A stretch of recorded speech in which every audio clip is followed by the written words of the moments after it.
you can also then tailor your fit to that machine. So, we're all different shapes and sizes. I'm short, but I'm quite stocky. You're taller and skinnier. It's... Okay, no, yeah, I no. wasn't digging you out.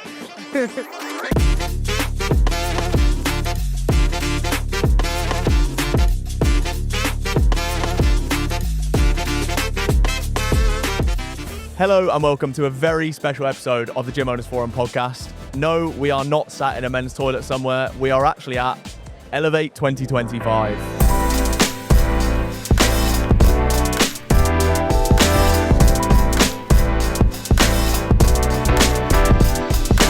The reason that we're here is I thought, what better place to get actual stories and experiences from the people that are actually driving the industry than right here at an expo where, people want to talk about it. Without further ado, let's get right into it. So, Faye, who are you? Well, who are ya? I'm Faye Edwards. I've been a fitness professional for the last 12 years. I'm an international fitness presenter, so I teach at different events and retreats, both in the UK and internationally. I have a fitness app called Faye's Intention Training, so Fit app. Previous to that, I've had experience as group exercise manager for Third Space and working at Johnson Digital as a master trainer. So basically, I've had fingers in all pies of the fitness industry. Do you not want to mention Davina McCall? Oh, yeah. Yeah, that's a big... How can I forget that? That was literally Kate's whole selling point. She was like, she used to be Davina McCall's Yeah, no, PC. I still do. So I work on Davina McCall's app called Own Your Goals. So I've been working with her for the last 6 years. And also on Reebok app. So yeah, lots of fingers in different pies. Yeah, so nice. many pies, I even forgot the pies. Yeah, How can you forget Davina? Come on, she's a legend. And I think, it's like there's so many things you're doing and they're all successful. I'm going to big you up this entire time if that's all right. Thank you. Yeah, I'll take it, Tom. Whoop, whoop. You run a lot of successful stuff at the moment. And I mean, your speech and what you were talking about is kind of, I think, probably one of the prime examples of why all the things you do are a success. So I guess, if you could touch on what you spoke about earlier. Yeah, sure. So it was about creating a deeper connection with our participants, specifically in the group exercise field. So we get a group of people, and I'm big on making sure that we're creating experience so that we're not just seeing them as a group and teaching on autopilot, but connecting to each individual, making them feel seen and feel valued and feel heard and feel a great sense of community. So they come back. For me, fitness is not just about moving the body. It's about feeling good from the inside. It's about community. It's about uplifting yourself and others around you. And we spoke about structuring a program with intention and not just teaching in a textbook way. I do every single time. I'm like, 2 questions. I just ask one. Why is that making someone feel like valued? What's the knock-on effect of that for the gym? Why is that so important? It's hard for people, not for everyone, but for some, it's hard for them to take that first step to go in a fitness space, to go into the gym. We don't know how much courage they needed to do that. People might feel intimidated by a gym space. So the fact that any individual steps into the space and becomes a member of a gym, we should celebrate that for them and do all we can to keep them there and to keep them focused on whatever their fitness goal is. Group exercise is a great way for that. Group exercise, I'm so passionate about it because it creates community. Someone can step into a class and feel that they belong. But again, that might take a lot of courage. Some people might walk into a room and feel judged. So it's our responsibility as fitness professionals to welcome individuals into the space. They are doing something positive for their well-being. We need to celebrate that all the time. And encourage it. I completely agree. To be honest, I've said it so many times that I'm just sick of saying it. So I'm glad that you said it. Yeah. No, you've done well. Thank you. And it's okay. We can keep saying it because there's many people who are still not hearing it. There's many inactive people out there or people intimidated to step into a gym space. No, massively. And I think my second question after that was, how can people, gym owners specifically, how can they start this? Where do they start with this kind of stuff? Gym owners, I think, need to think, how do we get people to feel welcome, feel safe, feel valued in this space? So being proactive, being creative with ideas to do that. We had the MyZone. We used the MyZone tool to build community, get people really wanting to work for their MyZone points, their MEPs, and doing fun challenges. So it kept them engaged. Make fitness fun. It has to be fun. That's my mantra. Make it fun. Yeah, I mean, look, I think you've actually smashed it, to be honest. You've completely nailed it. And I think, just give us an idea of what you're up to. It feels like, well, I mean, I went on your Instagram, I saw Rochelle Humes on there. I was like, crikey. I know, like there's been so many amazing opportunities that have opened up that I'm so grateful for. I'm big on collaborating. For sure, 100%. My mantra is I'm just here on this earth to spread joy through mindful movement. That post you saw with Rochelle Humes, she has a podcast called Ladies Who Launch, and that's been really inspiring for me. And we went and got together, community, and we just did a 5K walk together, which was beautiful. Yeah, like easy. And the fact that she's making time for us to come on, guys. You guys watch my podcast. Let's all go on a 5K walk. That was wonderful. Well, it's just simple as well. Like that isn't like blowing the budget. It's not pushing the boat massively. Right. It's just simple, nice, and it works. It was wonderful. Just being out in nature and just connecting with like-minded people. So that's been good. My thing I'm doing now, my Mind Fit retreats. So Mind Fit is my space where it's all about having conversations that will inspire and uplift people to step into their full potential in life and in business. So this September, I take 26 of my community to Zanzibar. Oh, wow. We go on trips to Bulgaria. And yeah, I'm just traveling the world, spreading joy, mad. Tom. That's the aim. That's good. You're on your own little crusade, spreading the word of faith. Yeah, that's it. I think you're absolutely smashing it. You're just right in everything you're saying, to be honest. So I'm more power to you. If you want to do like a plug for app, you're at a Fit app. Yeah, so FIT stands for Faye's Intentional Training. When I first started my brand 12 years ago, it was actually Faye's Intensive Training, and that just shows the journey that I've been on as a human being. Everything I do is with intention. I launched my Fit app last year, May, and on there you can get my different Fit workouts. So Fit Jam, dance, Fit combat, strength, stretch, mobility. I'll be adding more stuff on there, different instructors as well. Lots of mindfulness stuff too. So that's my focus at the moment, as well as my trips. So follow on Faye's Fitness on all social media platforms. Spot on. I love the energy. You're fantastic. Thank you so much, Thank you so much for joining us. You're very welcome. A pleasure. Cole, thank you very much for joining us. No worries. Who are you? What do you do? Where are you from? I do insurance. I've done it for about 25 years and realised that insurance is the most uninteresting career and job. Nobody wants insurance. Everybody needs it. There's never an enjoyable time to be spending out thousands of pounds. If you imagine an insurance broker, everybody imagines it. It's walking around suited and booted in London, carrying paperwork, carrying a briefcase.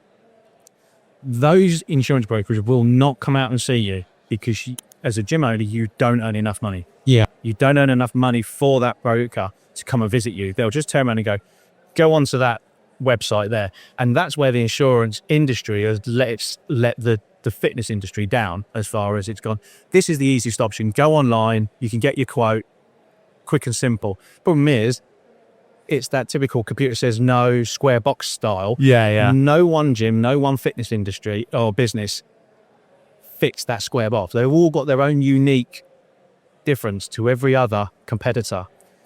I can go and see 3, 4, 5 gyms in one day. And because of my understanding of the fitness industry, because I've done that, bodybuilding, football, lacrosse, marathons, triathlons, I've done all of those. I can relate to it, and then it becomes understandable for the gym owners to turn around and go, well, actually, I'm not buying insurance. I'm buying somebody that understands my business and has given me the confidence that actually my business is protected. I think there's a massive lack of, maybe it's a lack of education, maybe it's a lack of like contemplation of the consequences of it, or is it, what is it? There's a huge lack of education and understanding. The insurance companies don't explain it well enough to the specific industries. If you don't have the correct insurance, if you aren't doing stuff properly and with all the right certifications, if that's right, then basically you're going to lose your business if something goes wrong. And that is the kind of the sour truth that you have to say. It's reality. Yeah. Reality hits and you go, I wish. And you go, that'll never happen to me. And then it does happen, yeah. It will, somewhere along the line, something will happen. Hopefully you have that protection in there. So, I mean, on that, can you maybe just give me like 2 or 3 examples that are probably very common, that people are like neglecting? So, I mean, an example that we were discussing earlier was like the day passes and not registering your members for park use, or even like getting to sign a waiver or any sort of terms. Yeah. That's a prime example of one that I and yourself see a lot. Is there anything else that you can think of maybe that people might want to be aware of? I think another one that I come across is a lot of the gyms will have self-employed personal trainers, and they'll turn around and say, oh, well, they're self-employed, I don't need to worry about the employer's liability. It's a one where I would turn and say, always have employer's liability. You know, they could be classed as an employee, even though they're self-employed, if they're doing work for you under your instructions as the gym owners. There's a big exposure there. Yeah, if they become injured, and if they're helping man the reception area, if they're clear, tidying up the changing rooms, those type of things. Okay, yeah. Another one probably that gym owners won't think about and insurance brokers won't necessarily prompt you is the kids classes. It's quite a big one that I come across on a regular basis where they don't think about it, but majority of gym insurers will have age restrictions. And if they're not prompted to ask, they won't necessarily mention it. Yeah. And then if there is an incident that happens, unfortunately, insurers will have that opportunity to if we weren't made aware of it.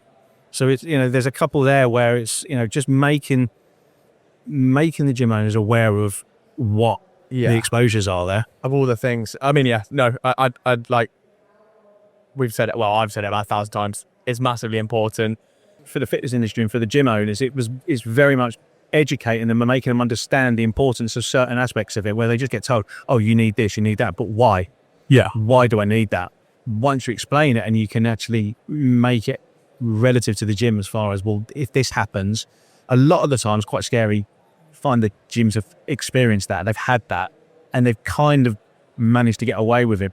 Gym owners are just individuals that wanted to become a personal trainer, and it's developed. They've gone, I could do a gym differently, or I think I could do it better, and it's grown from that. But they're still that personal trainer. It's their business. I think a lot of people get into this industry and get into owning a gym because it's a passion and because they love it, and they go, this is what I love doing and I want to own a gym. But then there's that maybe they haven't actually necessarily had the business acumen.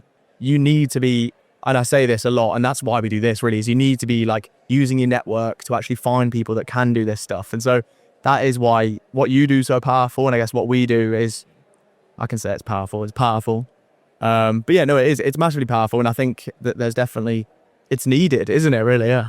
These people are passionate about their jobs and their careers and their business. They love it all. They genuinely love their members and seeing the members progress and move on.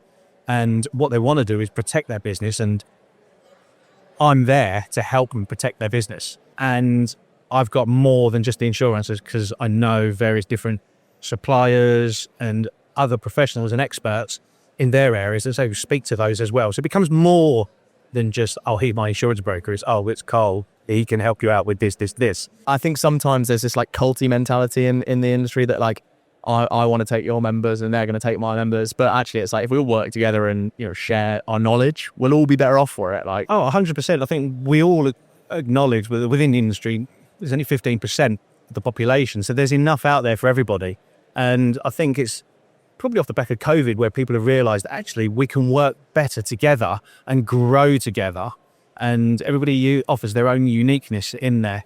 So I think it's very important for me to try and encompass that and make sure that, it is a community. I'm here as just one cog of the gyms being protected as far as their business, but being able to develop and grow in the right way. No, massively. I mean, really quickly, COVID, I think, in a weird way, also made everyone way more conscious of their health as well. So it's kind of brought a lot more innovation and people and just interest into the industry. So there's plenty to go around for sure. Carl Fanning, check him out. If you want to do a little shameless plug and promote yourself, then feel free. You can find me on all various platforms and that, but Mainly it's fitness insured, powered by Concilio, and Carl Fanning, the insurance guy. Or a lot of So people your now official just title? yeah, and I'm actually going to start getting on the taste shirt as well. The gym insurance guy. Okay, yeah, nice. On there, a lot of people just know me as that. Fair enough. Thank you very much, Carl. Excellent. Really Thank you very much. appreciate it. Nice to That was a meet you. great time. Thanks.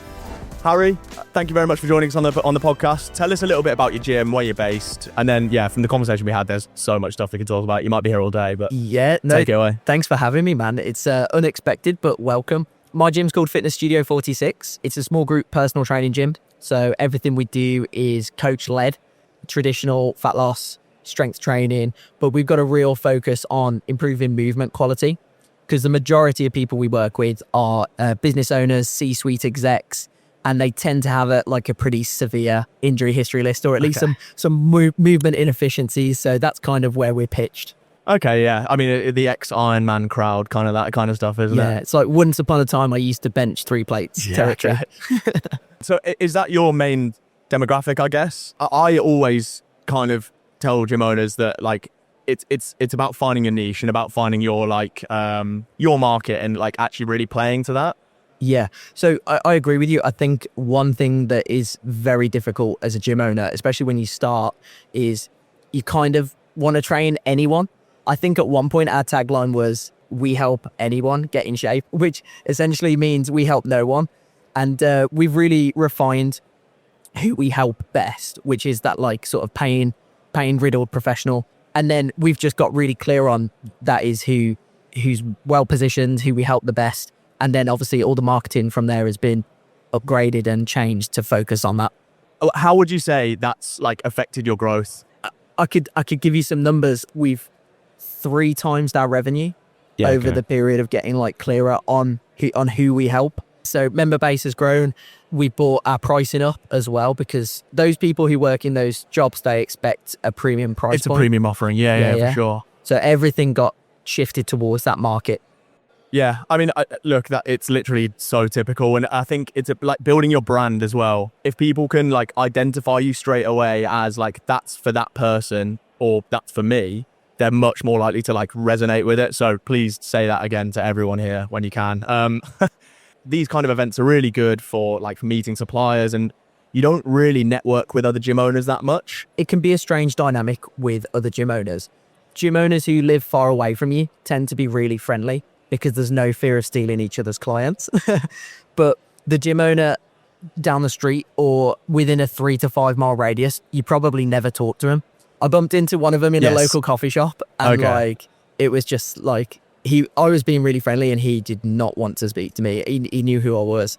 That gym owner, for example, if you actually just both agreed that, you have one niche and you have your other, you're not actually eating from the same pool anyway. Yeah, he owns a High Rocks gym. My clients would never do High Rocks. It's just not, that is their worst nightmare. So we've got no compete, and yet that initial conversation is so frosty. But I feel that animosity between gym owners, I don't know where it comes from, bit of competitiveness. I think bringing an abundance mindset to talking to other gym owners is such a fast track for getting better systems in your business, learning about the things that are working, finding problems before they become problems. I completely agree. I think the community and the network and the talking to people is what breeds the success, and that's how you learn and develop. So at the end of the day, we're in the gym industry because it's a bit of a passion, or it's a massive passion. But then there is that kind of fine line that you have to tread between passion and actually it's a business, so we need to run it. So how important has that kind of, business acumen and how detrimental has it been to your success, I guess? Oh man, it's the entire thing. Yeah. I think most gym owners start because we love training.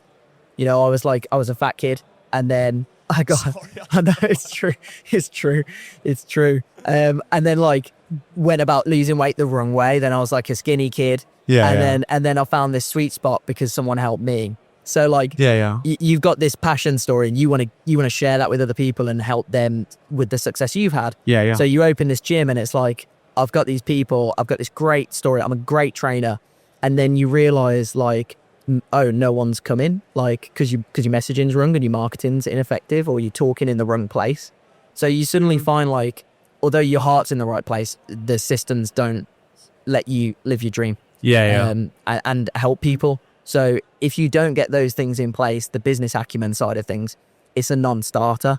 So it's been a real journey from Phil Lerney's seminar when I was 16. Shout out, Phil. I know you've been on the podcast, Phil.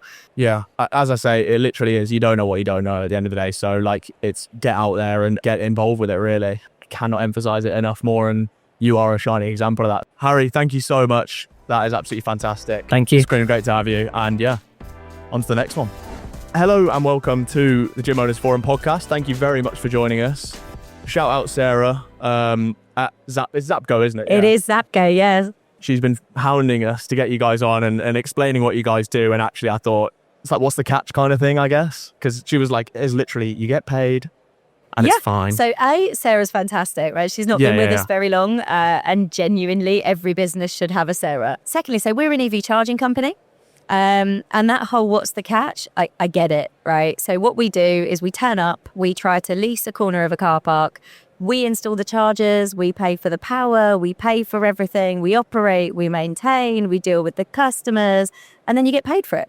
And I think, to be honest, our salespeople probably think the hardest part of the job is the where's the catch bit. Yeah. Go, okay. I don't believe it. But do you know what? We are putting a lot of money in the ground, right? So every site we do is somewhere between £250,000 and £500,000 investment. So that's big.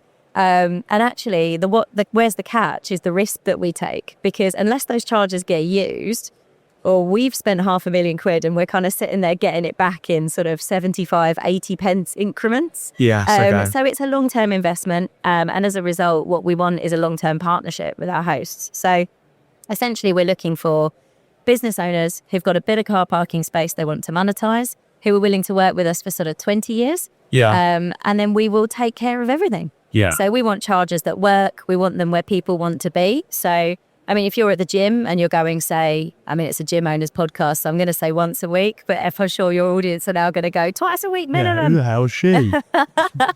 Being an ex-EV car owner, one of the biggest annoying things that I find with electric vehicles is that, like, everywhere you go, there isn't necessarily a charger. So actually, like, it is relevant to every single gym because there will be an EV car owner there.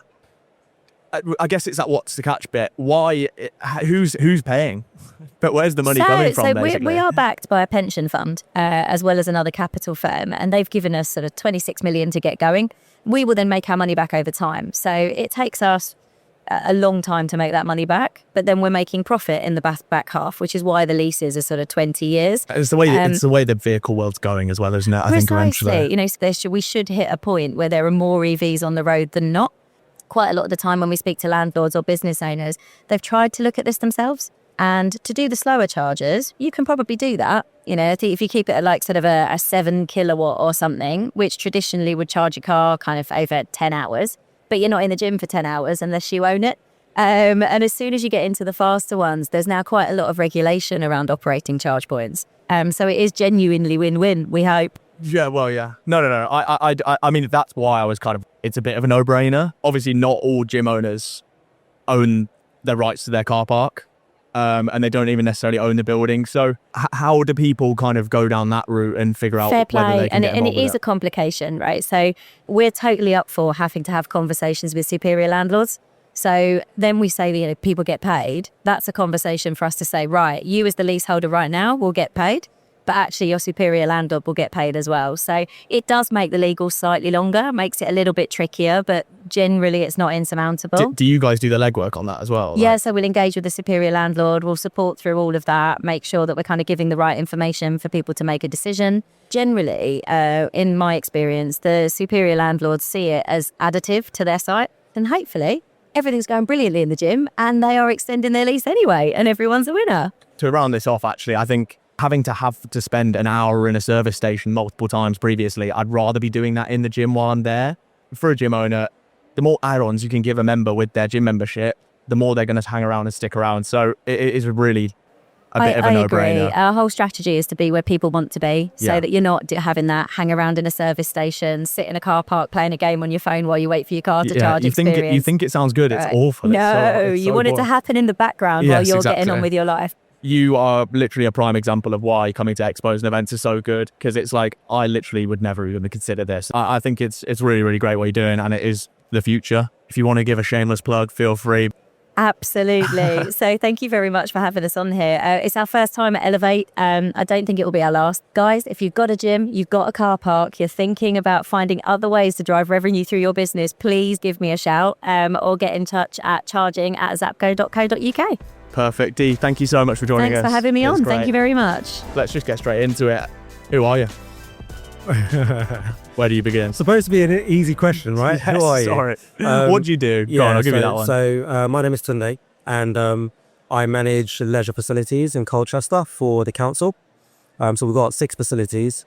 We're catering towards the people that are within our community. So we've got a tennis centre, our other facility, main leisure world facility. We've got a leisure pool, and then one of our facilities is 76 acre facility. You've got pitches and obviously you got a gym, you got a cycle track, a pump track. Literally, you are the perfect person for this podcast. Thank you so much. I think I guess I'll start off because obviously council gyms are different to independents, I guess, because is there a lot more like, I don't want to say red tape, but is there a lot more like approval and stuff that goes into it? I mean, it is red tape, you know. Okay. There is a lot more approval because the money is under scrutiny. It's public money. If you invest in something and you haven't followed the right procedure, then you could find yourself in the newspapers or just in loads of trouble. You know, so yeah, there is a lot more red tape, but for good cause. Yeah.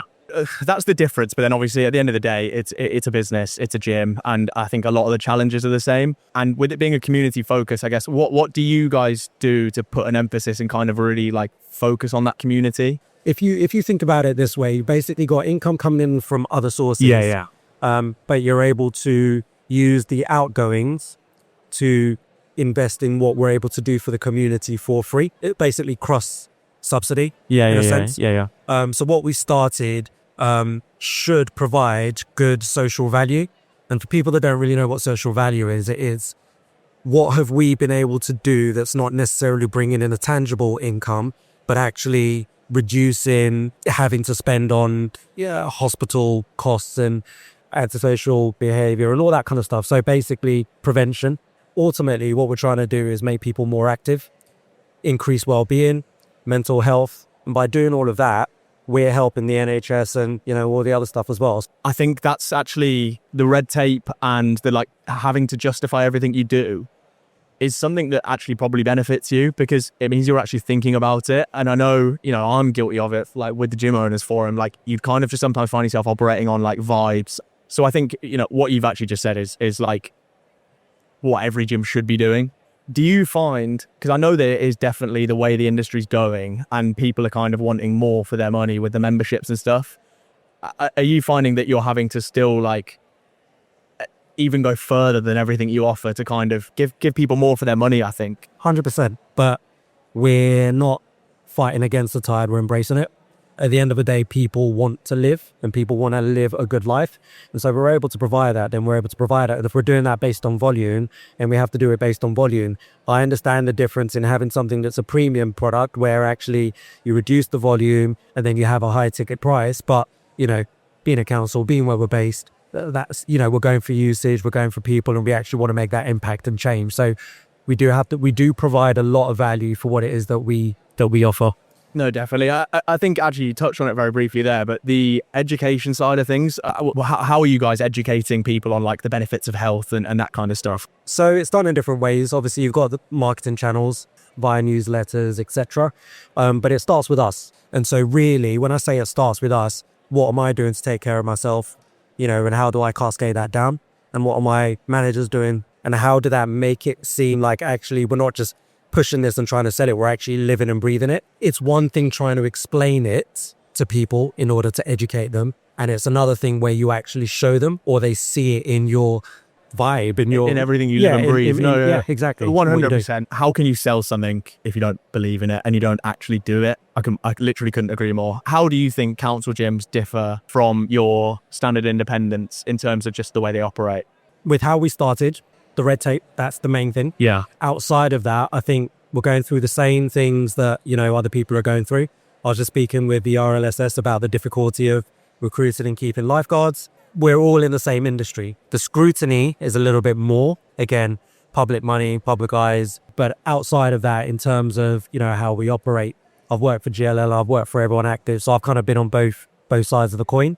And ultimately, our things should be the same. I think council now is shifting a little bit to being a bit more commercial as well.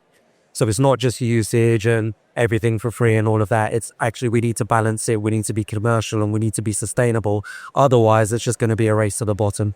Yeah, gym owners independent gym owner can definitely take being a bit more red tapey and corporate. And I think it works vice versa, doesn't it? I think as long as you've got the right systems in place to know that you are going to be on the right side of things, then you're fine. And as long as you're able to embed that culture throughout your organization, and it's not a single point of failure as such, or any type of micromanagement or anything like that, but actually a place where people are empowered, they've got the culture, they understand it, and they know the decisions that they can and can't make based on the systems that we've got, then I think everyone will be all good and it just makes it a little bit more seamless.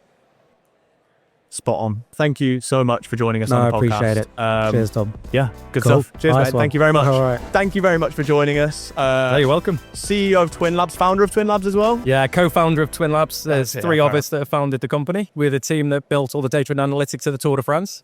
Okay, And really that was what made us found the company. We kind of built an operational digital twin for them. Okay, and then transitioning, I will get on to actually Twin Labs and how it's used in gyms, because I think that's, we are the gym owners forum. But Yeah. what's the use case in the Tour de France? Because I want to kind of get an idea of the actual, the arc of it. Like in any big organization, there's always silos of people. Yeah. that didn't really share data together very well. Okay. And so for us, it started at that layer, but we then started to bring in race information and, the event information, so the maps and stuff like that. And we started bringing layers Okay. from the different silos together. And then you can start making correlations between those things. If you could maybe just dive into a layman's explanation of what is Twin Labs, how's it used? Okay, so Twin Labs, the sort of the cornerstone of the business and why we built the business was because the thing that we learned from the Tour de France was building a digital twin's hard and requires really deep technical skills and lots of money, right? It's really expensive. Yeah. And so we sat around thinking, we were literally having a beer, the three founders going, "What this would be a really cool business to make this. But if we could make, a digital twin platform that's accessible for business users, and so they don't need deep technical skills, it would be really beneficial." And so we built the company, but with three use cases. And the first one was gyms. There's some interesting, challenges in the gym space that don't seem to have been addressed yet. I think there's so many different caveats to running a gym as well. There's classes, there's the equipment, there's the recovery room and stuff like that. So there's so many different niches that it's quite hard to keep track of all of it and actually see what's doing well. The way that gyms currently are is they don't really have visibility of what people do and what they're using once they come through the door. So, being able to take these different layers of data very much in the same way that I talked about the Tour de France. In a gym, you've got spatial information, which is, how your gym's set out. You've got information about the assets that are there, the machines and stuff. You've got information then about utilization of people, but what are people actually doing? And then we're kind of layering on those three layers, but then additionally demographics. So, we can make an indirect correlation between what people are using and what demographic it was that's doing that. And once you start to get all that information together, you can make really key decisions on it. Outside of building that platform, we've spent a long time sort of training in AI as well to interact with that data, is being a data analyst that then the gym owner can come in and say, tell me what was the busiest last month, or tell me how I could increase the utilization of this. Or that's an unreal feature as well. Yeah. And so I think that's where we see the future, because as that data set builds out as well for a gym, they can make changes and then also validate them. And as the industry changes and as the trends change, across the world, then they're able to change their gym as well and measure it. Yeah, exactly. I mean, to bring the tone down, you're it's not pissing in the wind. It's literally it's as you say, it's informed decisions of actual factual data. Yeah. And I think that is just so important when running a business. Yeah. No matter what it is. So go on. I'm conscious you got a meeting and stuff as well. So Tim, thank you so much for your time. No, thanks for having me. So how are you doing this morning? Very well, actually. Yeah, feeling refreshed. Good. Well, we both had a pretty similar evening. Just took it easy and went to bed and not together. Right, off to a flyer. That's a Christ. different type of podcast. Yeah, that's the end of the podcast. For good, actually. It's cancelled. So yeah, Cecil, thank you very much for joining us. You're very welcome. We had one of your colleagues on D yesterday. She went into a fair bit of it. So actually, what I kind of wanted to do was get more of a background on the company itself. We're doing just a podcast where we're talking about Zapgo, and we're plugging it massively. Well, yeah, which you're absolutely fine with. So tell us a little bit about yourself, about your background. I have been in the EV industry for close to 10 years now. Okay. I bounced around the variety of different charge point operators, companies, consultants, etc., etc. I've had the luxury of seeing the growth of electric vehicles within the UK, and it's been dramatic. I mean, we went from really small, odd-looking electric vehicles that people were like, what is that? It looks like a bug rolling down the road, to what we have now, which are really innovative, amazing vehicles that can take us, 400 or 500 miles, and that essentially allow people to, be a part of the climate change agenda. Yeah. So what we're seeing is 40% of people don't have accessibility to charging at home. You don't all have drives. Some of us Really? Actually, I suppose that makes sense, doesn't it? Some of us live in apartments. Yeah. Some houses don't have drop curbs. So that means a lot of us are going to rely on publicly available charge points. And that's where companies like Zapgo have been founded a couple of years ago, to look at that gap in areas that are really underserved. We're working with your local business, your local pumps, your gyms that we're here today, hotels, Shout out. etc. And we're trying to bring charge points to areas that really need them and make it convenient. No one wants to sit around at a charge point waiting for their car to fill up. I get where it's going, and I think actually that the biggest gripe for me was that lack of infrastructure, as you say. That and I have to say, I said it to D yesterday, sitting in a service station for an hour is the most mind-numbing thing in the world. No one wants to do that unless it's Beaconsfield, and then you're fine. But anywhere else is terrible. But no, I think you're right. Nobody wants it. It should all be convenience based. So when you go to the gym, you plug in, an hour and a half, you've done your session, warm down, you come back, you should have a full close enough to a full battery. That's convenience. Yeah. It becomes like a general thing. Oh, I'm going to the supermarket, plug in, rather than I've got to drive there to make sure I've got enough, juice to get home. Yeah, God. Nobody wants to do that. It's the stress, and yeah. You guys are at the start of this journey of the EV industry. Once everywhere has accessible technology, how can you guys then be the ones to kind of drive that further? Are you guys doing any kind of research, any kind of development of new tech?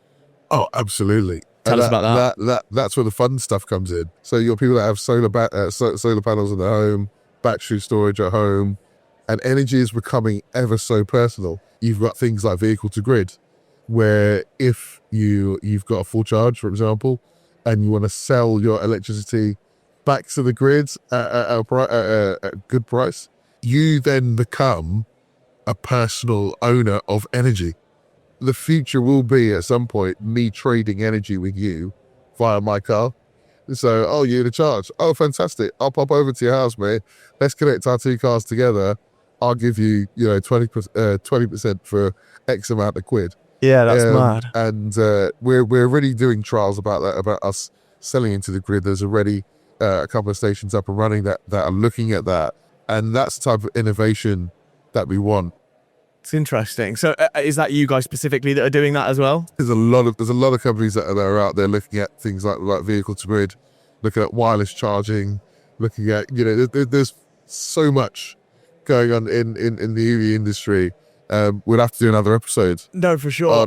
I think just finally, ignore the Elon Musk side of it, but in my head, Tesla is this amazing company that's really driving the industry forward. Is that the kind of feeling of people that are actually in the industry as well? I think Tesla has done, it's my personal opinion, has shifted the needle significantly in the way we perceive electric vehicles. It's enabled, the average person to be able to have confidence in a vehicle to take you from 0 to 300 miles and know that you're going to be okay.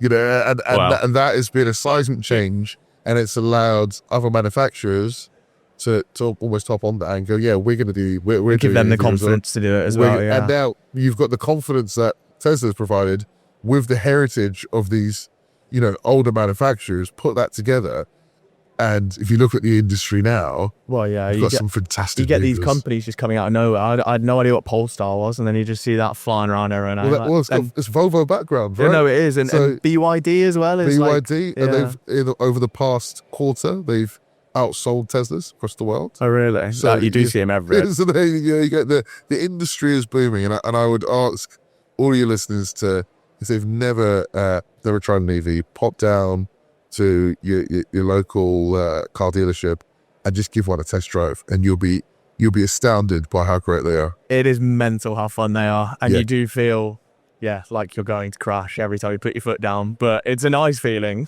weirdly enough. But go on, Cecil, thank you so much for your I time. really appreciate Absolute it. pleasure. Pleasure. Thank you so much. Michael, thank you very much for joining us on the Gym Owners Forum podcast. Yeah, you're not like anyone we've had on this yet. So tell us a little bit about yourself. What do you do? I'm now a former international swimmer. I retired in 2022, so that was kind of when I stepped away from competing. Now going into bits of presenting, but just doing everything that I'm really passionate about. I think for me, aquatics will always be part of my life. Well, I've seen you actually up on the stages talking about, I assume, swimming and getting people in the community involved. Could you shed a little bit about what you've been talking about? Yeah, so this week is Drowning Prevention Week, and this year, more than any other year, has had the most drowning deaths so far, which is really, really sad. And I think for me, I'm just trying to show that actually swimming is for everyone. So up there, we done a panel on school swimming, and basically we're really trying to get it into the national curriculum. We're really trying to get water safety present. Water safety is for everyone. I think so many people see swimming as a sport, but actually swimming can save your life. Oh, well, yeah, 100%. It's like a life-saving skill. If you ever, there's water, 70% of the world is water. You should probably learn how to handle yourself. Okay, why do you love swimming then? I'm going to throw the question back at you. Can you swim? I can swim, yeah. Okay, Well, that's good. I can swim. I guess that's as far as I can go with it. Yeah, I'm okay at swimming. Yeah, so for me, my parents couldn't swim. So they really wanted me and my younger brother just to learn the skill of swimming. And from there, I never thought I'd go on to, being at the World Championships or being an international swimmer. But my main event's a butterfly. Definitely the hardest stroke. That is mad, yeah. There's been lots of debates, but definitely butterfly is the 100%, hardest yeah. stroke. I think it chose me, but I think throughout my whole life, there wasn't many people of colour swimming. There wasn't many people that looked like me. I also came out as gay in 2018, and I was the first and the only Caribbean athlete to come out as gay. And I'm so passionate about that because when I was younger, I didn't really have a role model that I could look up to that looked like me, that acted like me. And, it was Tom Daley that really kind of helped me out of that dark bubble and made me accept myself and learn to love myself. And now, it's Pride Month. It's an incredible community. And I just love spreading that love for swimming and being authentic. That's obviously really powerful, and that's great to see. I'm very happy for you. Is there anything that you feel like you are wanting to do more of to kind of make people feel more comfortable and be that role model that people will look up to? Because that you have that opportunity to do so for sure. Yeah, I think representation is so important. So I think sharing my journey, sharing my story, having open conversations. So many people come up to me on social media every day who might live in a country where it is illegal to be them. So I think, it's great that I'm that role model for others. But also I think, getting allies, getting more people that can have those open conversations, because I think especially in Pride Month, so many people think, I'm not part of the community, so I'm not really relevant in this conversation. You are exactly relevant. You're the people that we need to kind of have our backs and to have that conversation. I wholeheartedly agree, actually, because it's very hard sometimes to feel a part of the community, but actually just by being accepting and being welcoming and being normal as well is a thing of it. That's actually very helpful. And I guess, it's kind of, fighting back against any kind of discrimination, really. That's really nice. This is taking I thought we were going to talk about swimming, but this is taking a very nice wholesome turn, actually.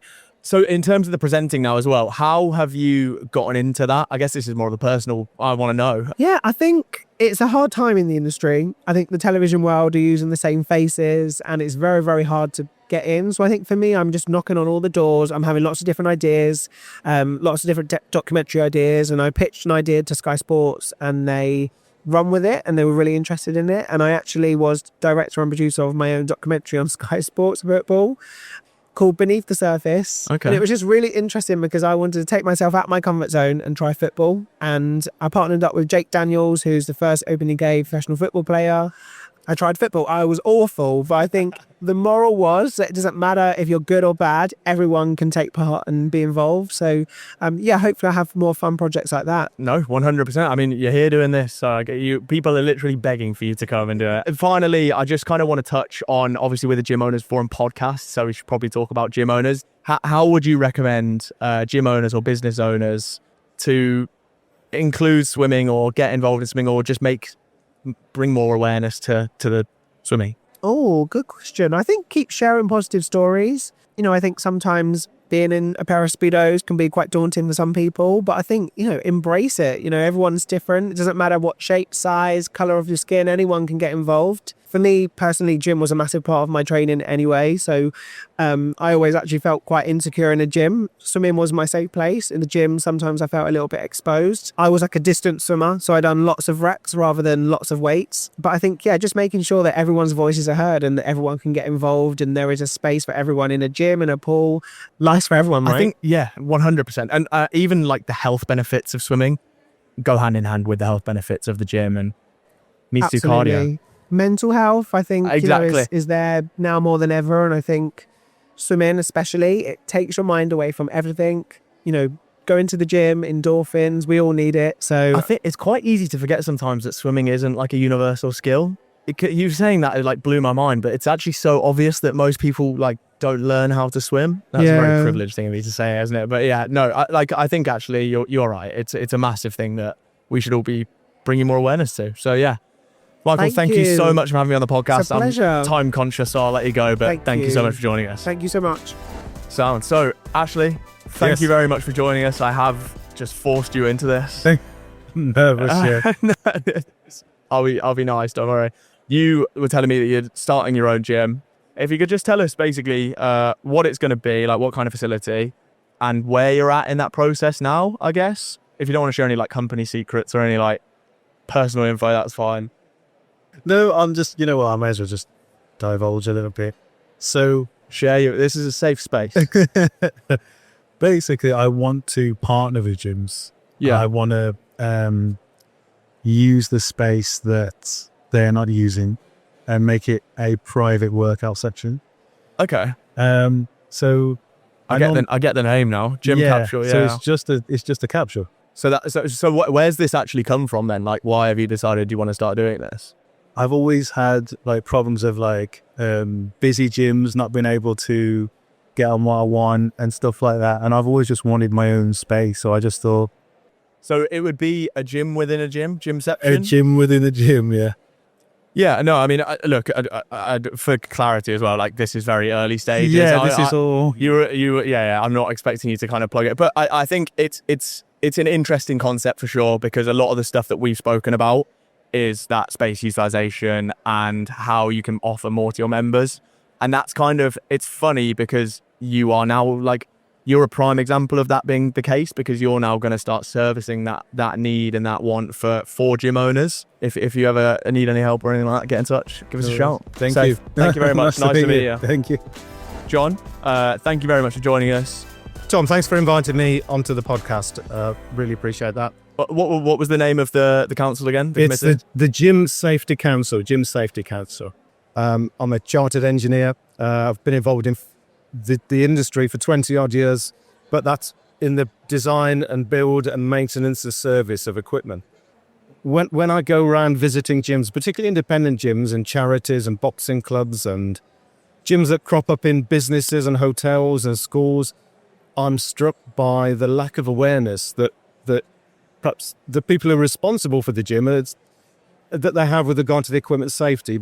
Is it appropriate? Because if it's not, then they could run into issues, at least with their insurers, and potentially worse if there was ever a problem. Yeah. So I decided to set up the Gym Safety Council, and we're very much in the infancy, but it's there as a non-for-profit organisation to support people like that in that sector of the industry, to raise awareness of what their responsibility is and how they can go about it. Because it's not difficult to do, but But I think there's a lack of understanding, and I think we need to address that. So that's the ambition of the Gym Safety Council. It's not for a lack of people caring. I think it is Yeah, that it's that absolutely. lack of realization. There's a social responsibility, I think, that we have. I see a lot of examples over the last 20 years where people will buy second-hand equipment and they'll just run it and flog it until it dies. Potentially, you're putting people's well-being at risk because a lot of this equipment isn't really fit for use. And of course, that equipment then just goes into landfill. It's so easy to repair it and maintain it. And if you get the right thing to start with, and if you look after it in the right way, it will last 20 years. Yeah. No issue at all. I think, well, the saying is you buy cheap, you buy twice, isn't it? In terms of financials and how well the gym does and how successful it is, if someone has an injury, completely destroys the reputation of the gym. I've been involved as an expert witness on a few cases over the years, and it is serious when that sort of thing happens, even for let's say the larger chains of gyms who are buying much newer equipment, but they really look at the detail of what equipment is it, how is it being used, when was it last maintained, when was it last inspected, or is it being done by a competent person? And they really go to town. And these are the sort of aspects that we need to raise awareness of, I think, for that. And that's really what I'd like to do. I fully agree. And to be honest, the importance of it is massive. And when you said you were going to aim to get it fully set up for next year? Yeah, we're hoping to be at Elevate next year as a thing, as an entity. It's at the moment it's on my webpage, which is chartered-engineer.com, and you'll find a link to it there quite easily. But at some point over the next 6 to 8 months, we'll separate that out and we'll have a launch. Get some funding in place and all those important things that you need to do. Yes, exactly. No, and I think just for context out there, I guess, it will manifest itself as workshops, kind of an actual like step-by-step guide of what you should be actually checking and looking out for. My intention is there'll be lots of free of charge material at a sort of basic level. There will need to be some paid content, but for example, I currently run a maintenance training course to take people up to a professional service engineer level. So if people did want to do that, then that could be an income stream and a way of funding the Gym Safety Council. 100%. No, I support it massively. Thank you very much for joining us. Thanks for having me, Tom, and all the best with the podcast. Thank you very much for joining us. No, you're welcome. You're a frequent expo goer now. You went to Evolve, was it 2 weeks ago? Yeah, it was, wasn't it? Yeah. For a little bit of context, obviously, who are you? What do you do? Cool. Where do I start? Stephen Cook, co-founder of Pegasus Gym in Aylesbury, Buckinghamshire. Been going about 3 years now. We've had your system in place for the whole time, and yeah, it's nice little plug. Thank you, mate. I appreciate that. The gym that you have is, I would say, like, it covers all bases. It's very like well defined, and it does what it does like well. You've got stuff like Reformer. Firstly, actually, how's the Reformer going? Reformer's going really well for us. Really, really well. It's one of those like. It's nice to have it there, and it's a great addition to what we've got, but it doesn't define what we offer. It's the age-old question, is it a fad? Do you think it's going to stay around and be popular forever, or?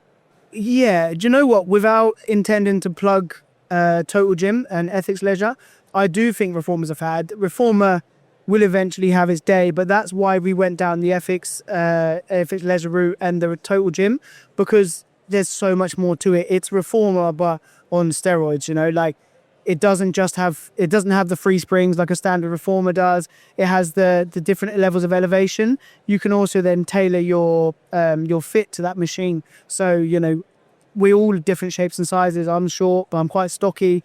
You know, you're taller and skinnier. It's fucking hell, yeah. I wasn't digging you out. But it means that machine then fits both of us, and we can customize the workout to the individual rather than to the general public. And I think once Reformer does have its day, the Total Gyms are great because you can then go down the strength training route. You can still do the flexibility. You can still do the Pilates. So although the bubble will burst in one side of it, you're then going to have like much more functionality to it. So that machine will be a great return on investment because it won't just last as long as the bubble. I'm not sure I actually agree, to be fair. I think my missus absolutely loves it, and I know like that she's always has the same people, so I think there'll always be that like core group. Yeah, but I think as you say, it probably will kind of die down a bit. I don't think it'll ever disappear, but I do think it will have its day as every concept does. You know, today reformers is the fad, and then next will be spinning, and then next will be something else, and then it'll be boxing. They'll all have their light shined on them for a period of time, and then they'll kind of fizzle down a little bit and find where they sit. The next new shiny thing comes in. Exactly that. In terms, you mentioned it briefly there, the like wellness aspect of it and like tailoring workouts to people. Can you just elaborate on what you guys are doing at the moment to actually, like focus in on that like personalized wellness for people? So we've got anti-gravity yoga, which we do through Athleticum. Another plug. Hey, plug away, honestly. We've got like bungee. We've got the reformer. We then add in the sauna and the ice bath as well. Then we've got yoga, the standard yoga, and we've got standard Pilates. So yeah, we're kind of trying to cover all the bases so that regardless as to what style you enjoy, we cover it, and then it doesn't get too samey, doesn't get too boring. It's quite interesting. And the reason we went with so many different brands was because it makes us stand out. You can't get most of those, let alone any one of them, at many places nearby to us. It was all about how do we stand out from the crowd. And that's why we then wanted to add those different aspects. What do you find is like, because obviously they're quite like niche. Mm-hmm. And I think, what's the uptake on those? Do you find that it's always this kind of the same core group, or do you actually find it's like constantly a new influx of people? We have our set core group, but we do get an influx of new people, particularly with Reformer. Anti-Gravity done the same thing as well when that got launched initially. But then you kind of, like with everything, as we were saying, it settles, and then you have your core group of people. But we are seeing a huge influx of new people coming through with the Reform at the moment. Does this maybe create a lot of smaller communities within the gym, or do you find it is all part of one bigger community? Yeah. Do you know what? I was having this conversation today about running the gym with that type of different demographic in every single section. So we really have to kind of treat everyone completely individually. What's really nice about our place is that everyone's so friendly, everyone mingles, and everyone just gets on really well. We don't have any kind of flare-ups between the groups, which is lovely. Yeah, it's really fair nice. enough. Well, I think the boxing lot would win anyway, wouldn't they? Yeah. In terms of the communities, and how would you say you've actually managed to build that like friendly ethos around the gym where everyone's like matey? Do you know what? That comes from the top. So like no one instructor teaches everything. Everyone just gets really well integrated, and we from time to time like to get the combat guys down into the wellness studio and the wellness girls up into the combat studio and the gym guys into the wellness studio. So like we just try to get them all to mingle as much as possible.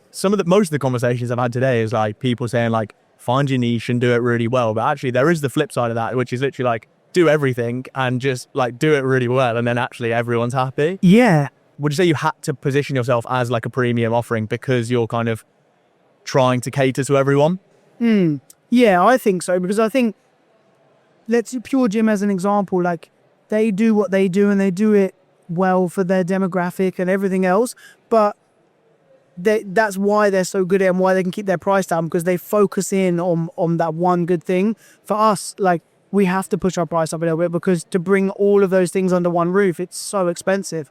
It's a good idea to do it. It's not the cheapest route to market, and it's definitely not the most profitable in the early days, that's for sure. Yeah. But yeah, it's definitely worthwhile, because we found that when we just had a combat gym, people still had a membership elsewhere, and then it wasn't convenient for them to just come to us because they had other places to be as well. People are wanting more from their membership, and I think you guys are a prime example of that. Is like actually they've got literally everything. What is going to be the next thing that you add on? Where can you go from here? Oh god. So the next thing for us is we want the hyperbaric oxygen chamber, the cryo chamber, sauna, steam room, ice bath, all of that sort of stuff. The red light therapy, that's all coming. Yeah. With that recovery piece, are you going to do any kind of like educational side of it as well? And maybe how would you go about educating your members on the importance of wellness? Or do you need to be fair? I don't know if you need to, because I think we're so well equipped these days with your Google and YouTube and everything else. Everyone knows it. Like, unless we're going to really drill down into the details. I like your answer was just Google it. Yeah. We're all going to do the same, right? Yeah. That is true. Well, to be fair, yeah. Where are we getting the information from realistically? Yeah. But thank you very much. No, thanks for having me. See you soon. Yes, see you soon.